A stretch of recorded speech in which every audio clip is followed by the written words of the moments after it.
Vijaybhai Ramniklalbhai Rupani is a former Chief Minister of Gujarat and is a member of the Gujarat Legislative Assembly representing Rajkot West.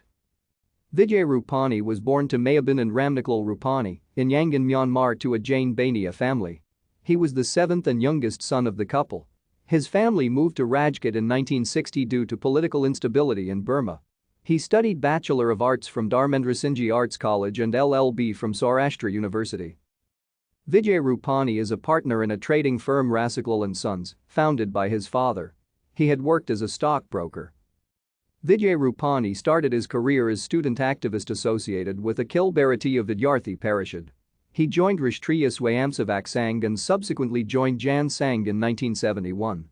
He has been associated with Bharatiya Janata Party since its establishment. He was imprisoned for 11 months and was sent to the jails in Bhuj and Bhavnagar during the emergency in 1976. He was a pracharak of RSS from 1978 to 1981. Thank you for watching. Like and subscribe if you would like to view more of our videos. Have a nice day.